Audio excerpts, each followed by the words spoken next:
तेरे संसार की हालत क्या हो गई भगवान, कितना बदल गया इंसान, कितना बदल गया इंसान। सूरज न बदला, चांद न बदला, ना बदला रे आसमान, कितना बदल गया इंसान, कितना बदल गया इंसान।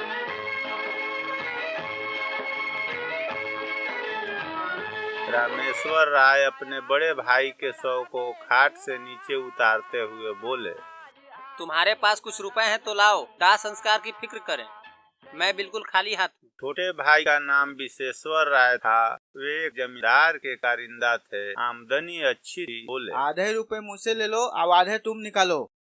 मेरे पास रुपए नहीं हैं। तो इनके हिस्से का खेत रेहन रख दो।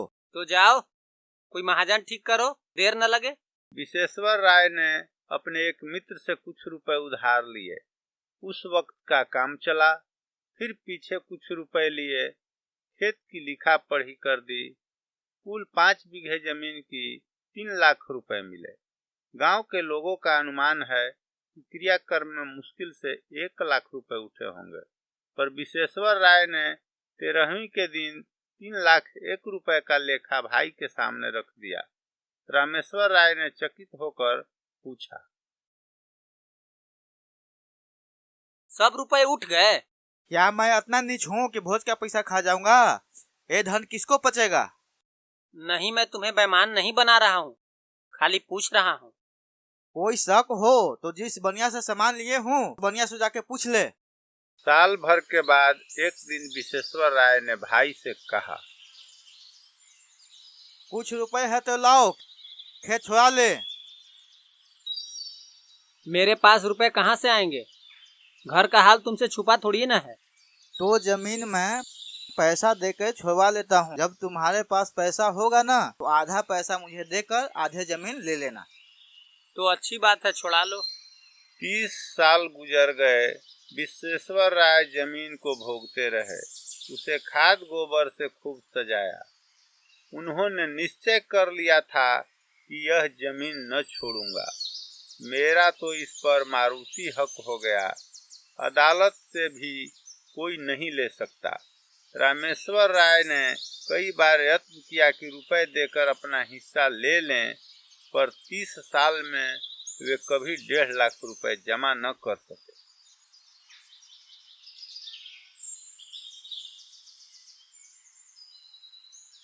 मगर रामेश्वर राय का लड़का जागेश्वर कुछ संभल गया था। वह गाड़ी लादने का काम करने लगा था।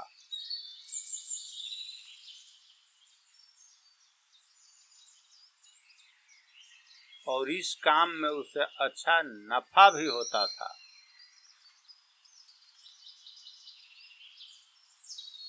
जागेश्वर को रात दिन अपने हिस्से की चिंता रहती थी।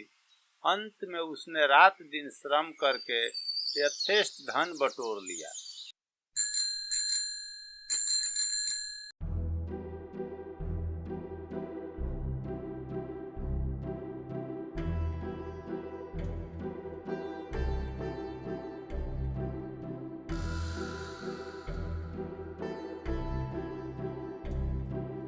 फिर एक दिन वह चाचा से जाकर बोला, काका अपने रुपए ले लो, मैं अपना नाम चढ़वा लेता हूँ। अपने बाप के तुम ही एक चतुर बेटा नहीं हो? इतने दिन से कान न हिला पाए। जब जमीन मैंने सोना बना लिया तो हिस्सा मांगने चले हो। तुमसे मांगने तो नहीं गया था। तो अब जमीन ना मिलेगी? भाई का हक मार के कोई सुखी नहीं रह सकता। जमीन हमारी है, भाई का नहीं है। तो आप सीधे सीधे ना दीजिएगा? ना सीधे दूंगा न टेढ़े दूंगा, अदालत करो। अदालत करने की मुझ में सामर्थ्य नहीं है, पर इतना कह देता हूँ, जमीन चाहे मुझे मिले या ना मिले आपके पास भी नहीं रहेगी। यह धमकी किसी और को जाके देना। फिर यह मत कहिएगा कि भाई होकर बैरी हो गया। 10 लाख गांठ में बांध के रख, जो जी में आए वो करना। मैं गरीब आदमी 10 लाख रुपए कहाँ से लाऊंगा? पर कभी कभी भगवान भी दिनों पर दयालु हो जाते हैं। मैं इस डर से बिल खोदने वाला नहीं हूँ।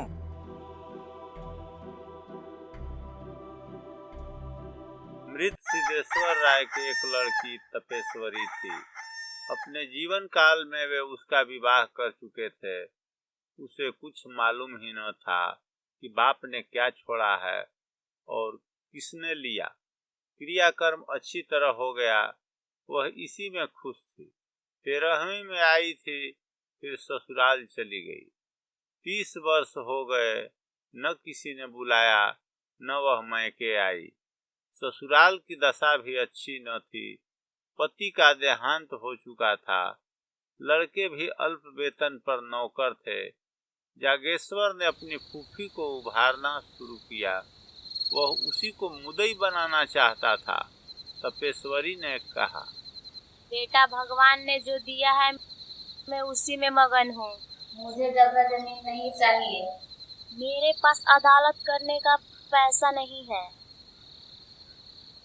रुपये मैं लगाऊंगा, तुम खाली दावा कर दो। भैया, तुम्हें अदालत में खड़ा कर किसी काम लायक नहीं छोड़ेंगे। यह नहीं देखा जाता कि ये जमीन लेकर मजे उड़ावे और हम मुँह ताके। मैं अदालत का खर्च देख लूंगा, तुम खाली दावा कर दो। इस जमीन के पीछे बिक जाऊंगा, पर उनका गला ना छोड़ूंगा। अगर जमीन मिल भी गई तो तुम अपने रुपये के लालच में ले लोगे। मेरे पास क्या बचेगा? मैं भाई से क्यों बुरी बनूं? जमीन आप ले लीजिएगा, मैं केवल चाचा साहब का घमंड तोड़ना चाहता हूँ। ठीक है, जाओ, मेरी तरफ से दावा कर दो।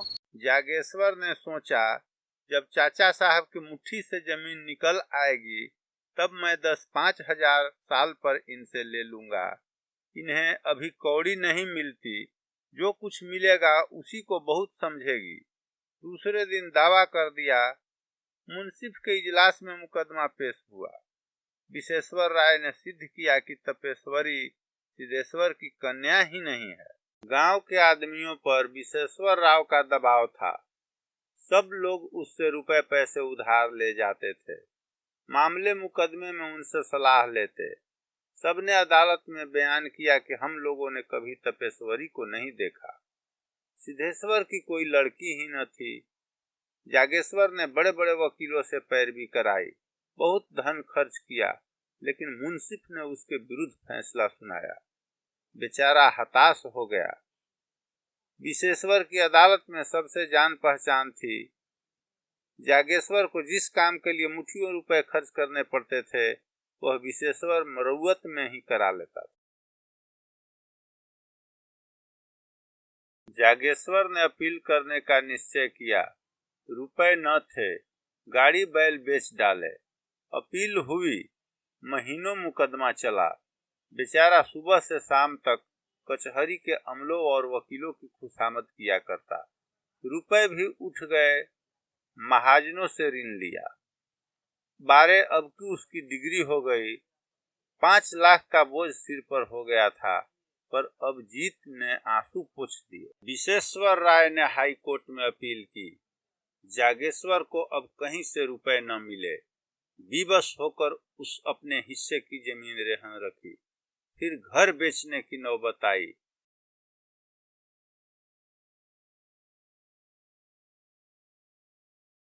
यहाँ तक कि स्त्रियों के गहने भी बिक गए। अंत में हाई कोर्ट से उसकी जीत हो गई। जीत के जश्न में बची खुची पूंजी भी निकल गई। पूरे 10 लाख रुपए पर पानी फिर गया। हाँ, संतोष यही था कि ये 5 बीघे मिल गए। जागेश्वर ने सोचा, तपेश्वरी क्या इतनी निर्दय हो जाएगी कि थाली मेरे सामने से खींच लेगी? लेकिन खेतों पर अपना नाम चढ़ते ही तपेश्वरी की नीयत बदली। उसने एक दिन गांव में आकर पूछताछ की तो मालूम हुआ कि 5 बीघे 1 लाख रुपए में उठ सकते हैं। लगान केवल 25,000 रुपए था। 75,000 रुपए साल का नफा था। इस रकम ने उसे विचलित कर दिया। उसने असामियों को बुलाकर उनके साथ बंदोबस्त कर दिया। जागेश्वर राय हाथ मलता रह गया। आखिर उससे न रहा गया, बोला, फूफी जी, आपने जमीन तो दूसरों को दे दी, अब मैं कहाँ जाऊँ? बेटा, पहले घर में दिया जलाकर तब मस्जिद में जलाना चाहिए। इतनी जगह मिल गई तो मौके से नाता हुआ, नहीं तो कौन पूछता। मैं तो उजड़ गया ना। जिस लगान में और लोग ले रहे हैं, उसी लगान में 2-4 पैसा कम करके तुम ही क्यों नहीं ले लेते हो? तपेश्वरी तो 2-4 दिन में विदा हो गई। रामेश्वर राय पर वज्रपात सा हो गया। बुढ़ापे में मजदूरी करनी पड़ी, मान मर्यादा से हाथ धोया। रोटियों के लाले पड़ गए। बाप बेटे दोनों प्रातः काल से संध्या तक मजदूरी करते, तब कहीं आग जलती। दोनों में बहुधा तकरार हो जाती। रामेश्वर राय सारा अपराध बेटे के सिर रखता। अब क्या खाएगा से समझो तुम। हाँ, सब मेरी ही तो गलती है। अगर आपने मुझे रोका होता तो मैं क्यों इस विपत्ति में पड़ता। उधर विश्वेश्वर राय ने महाजनों को उकसा दिया। साल भी न गुजरने पाया था कि बेचारे निराधार हो गए। जमीन निकल गई, घर नीलाम हो गया। 10-20 पेड़ थे, वे भी नीलाम हो गए। वो कहावत सुने हैं सीधे चाचा? हाँ वो चौबे जी चले सबे बनने, डूबे बनकर रह गए। हमारे यहाँ तो दूसरी कहानी है हो। क्या? चौबे जी डूबे पे चले, दरिद्र हो गए। इस पर विश्वेश्वर राय के ताने और भी गजब ढाते। यह विपत्ति का सबसे नोकदार कांटा था, आतंक का सबसे निर्दय आघात था। 2 साल तक इस दुखी परिवार ने जितनी मुसीबतें झेली, यह उन्हीं का दिल जानता है। कभी पेट भर भोजन न मिला। हाँ, इतनी आन थी कि नियत नहीं बदली। दरिद्रता ने सब कुछ किया, पर आत्मा का पतन न कर सकी। कुल मर्यादा में आत्मरक्षा की बड़ी शक्ति होती। एक दिन संध्या समय दोनों आदमी बैठे आग ताप रहे थे कि सहसा एक आदमी ने आकर कहा, ठाकुर चलो, विश्वेश्वर राय तुम्हें बुलाते हैं। मुझे क्यों बुलाएंगे? मैं उनका कौन होता हूँ? फिर कोई उपद्रव खड़ा करना है क्या? ठाकुर जल्दी चलो, विश्वेश्वर राय की दशा अच्छी नहीं है। विश्वेश्वर राय को इधर कई दिनों से खांसी बुखार की शिकायत थी, लेकिन शत्रुओं के विषय में हमें किसी अनिष्ट की शंका नहीं होती।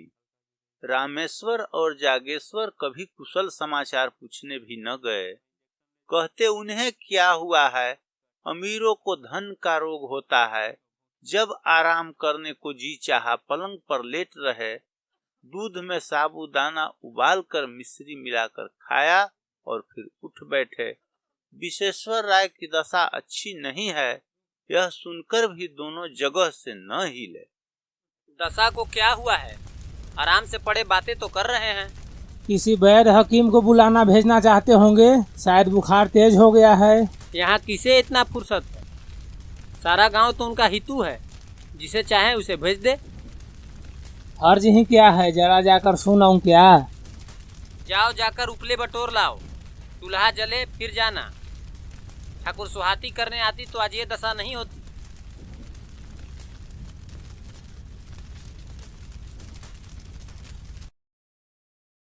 जागेश्वर ने टोकरी उठाई और हार की तरफ चला कि इतने में रामेश्वर राय के घर से रोने की आवाजें आने लगी। उसने टोकरी फेंक दी और दौड़ा हुआ चाचा के घर में जा पहुंचा। देखा तो उन्हें लोग चारपाई से नीचे उतार रहे थे।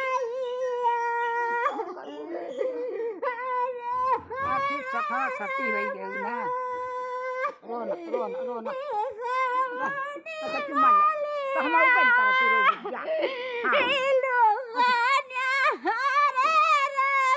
अच्छा सुन ले, बस बस चुम्मा ले चुम्मा ले। जागेश्वर को ऐसा जान पड़ा मेरे मुंह में कालिख लगी हुई है। वह आंगन से दालान में चला आया और दीवार में मुंह छिपाकर रोने लगा।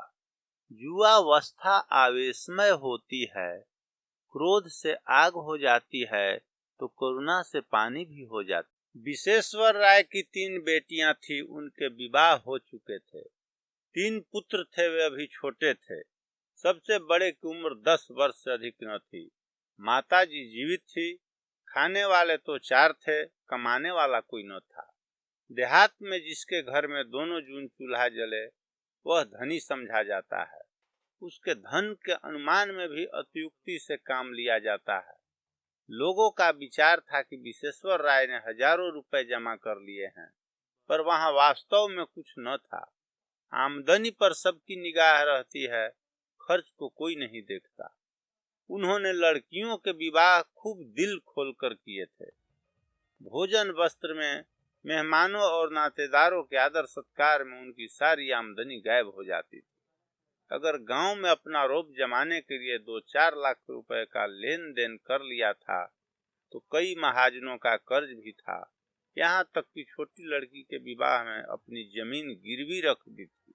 साल भर तक तो विधवा ने ज्यों त्यों करके बच्चों का भरण पोषण किया, गहने बेचकर काम चलाती रही। पर जब यह आधार भी न रहा तब कष्ट होने लगा। निश्चय किया कि तीनों लड़कों को तीनों कन्याओं के पास भेज दूं। रही अपनी जान, उसकी क्या चिंता। तीसरे दिन भी पाव भर आटा मिल जाएगा तो दिन कट जाएंगे। लड़कियों ने पहले तो भाइयों को प्रेम से रखा, किंतु 3 महीने से ज्यादा कोई न रख सकी। उसके घर वाले चिढ़ते थे और अनाथों को मारते थे। लाचार हो माता ने लड़कों को बुला लिया। छोटे छोटे लड़के दिन भर भूखे रह जाते। किसी को कुछ खाते देखते तो घर में जाकर माँ से मांगते, फिर माँ से मांगना छोड़ दिया। खाने वाले ही के सामने जाकर खड़े हो जाते और क्षुधित नेत्रों से देखते। कोई तो मुट्ठी भर चबेना निकाल कर दे देता, पर प्रायः लोग दुत्कार देते थे। भैया भैया हमको भी खाने के लिए दो ना। बाबूजी छोड़ के गए हैं तुम्हारे यहाँ। भाग। जाड़ों के दिन थे। खेतों में मटर की फलियां लगी हुई थी। एक दिन तीनों लड़के खेत में घुसकर मटर उखाड़ने लगे। तभी किसान वहां आया और उसने ये सब करते हुए देख लिया। किसान को देखकर लड़के भाग उठे। किसान भी दौड़ा, लेकिन कुछ दूर जाकर वापस लौटा।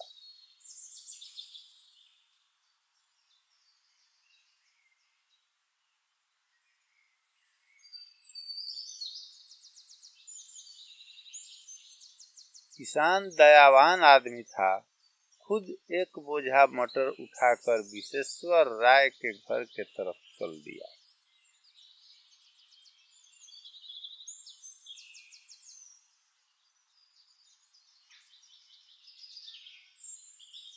किसान को मटर लाते देख तीनों बालक पिल्ले की भांति पीछे पीछे दौड़े चले आते थे।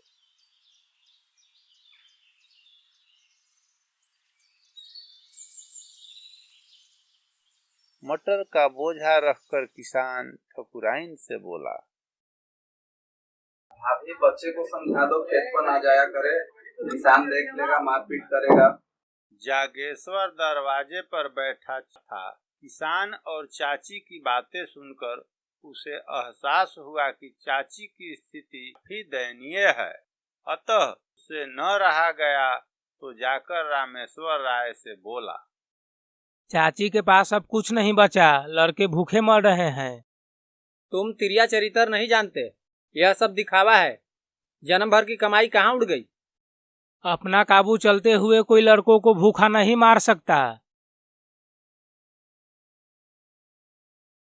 तुम क्या जानो, बहुत चतुर औरत है वो। लोग हम ही लोग पर हंसते होंगे। हंसी का लाज है तो छांव कर दो। जाओ खिलाओ पिलाओ, है दम। ना भर पेट खाएंगे, आधे ही पेट सही। बदनामी तो ना होगी। चाचा से लड़ाई थी, लड़कों ने हमारा क्या बिगाड़ा है। वह चुड़ैल तो अभी जिंदा है ना। जागेश्वर चला आया। उसके मन में कई बार यह बात आई कि चाची को कुछ सहायता दिया करूं, पर उनकी जली कटी बातों से डरता था। आज से उसने एक नया ढंग निकाला है। लड़कों को खेलते देखता तो बुला लेता, कुछ खाने को दे देता। मजूरों को दोपहर की छुट्टी मिलती है, अब वह अवकाश के समय काम करके मजूरी के पैसे कुछ ज्यादा पा जाता। घर चलते समय खाने की कोई न कोई चीज लेता आता और अपने घर वालों की आंख बचाकर उन अनाथों को दे देता। धीरे धीरे लड़के इतने घुल मिल गए कि उसे देखते ही भैया भैया कहकर दौड़ते, दिन भर उसकी राह देखा करते। पहले माता डरती थी कि कहीं मेरे लड़कों को बहला करे महाशय पुरानी अदावत तो नहीं निकालना चाहते हैं। वह लड़कों को जागेश्वर के पास जाने और उनसे कुछ लेकर खाने से रोकती, पर लड़के शत्रु और मित्र को बूढ़ों से ज्यादा पहचानते हैं। लड़के माँ के मना करने की परवाह न करते, यहाँ तक कि शनैः शनैः माता को भी जागेश्वर की सहृदयता पर विश्वास आ गया। एक दिन रामेश्वर ने बेटे से कहा, तुम्हारे पास रुपए बढ़ गए हैं तो 4 पैसे जमा क्यों नहीं कर लेते? लुटाते क्यों हो? मैं तो 1-1 रुपए की किफायत करता हूँ। जिन्हें तुम अपना समझ रहे हो ना, वो एक दिन शत्रु होंगे तुम्हारे। आदमी का धर्म भी तो कोई चीज है। पुराने बैर पर एक परिवार की भेंट नहीं कर सकता। मेरा बिगड़ता ही क्या है? यही ना कि रोज घंटे 2 घंटे ज्यादा मेहनत करनी पड़ती है। रामेश्वर ने मुंह फेर लिया। जागेश्वर घर में गया तो उसकी स्त्री ने कहा, अपने मन का ही करते हो, चाहे कोई कितना भी समझा ले, पहले तो अपने घर में ही दिया जलाया जाता है। लेकिन यह तो उचित नहीं कि अपने घर में दिए की जगह मोमबत्तियां जलाएं और मस्जिद को अंधेरा छोड़ दें। मैं तुम्हारे साथ क्या पड़ी? लगता है हम कुएं में गिर गए। कौन सा सुख देते हो मेरे को? सारा मेरा गहना उतार लिया और अब सांस भी नहीं लेने देता है। मुझे तुम्हारे गहनों से ज्यादा भाइयों की जान प्यारी है। बेरी की संतान कभी अपनी नहीं होती। बैर का अंत बैरी के जीवन के साथ ही हो जाता है।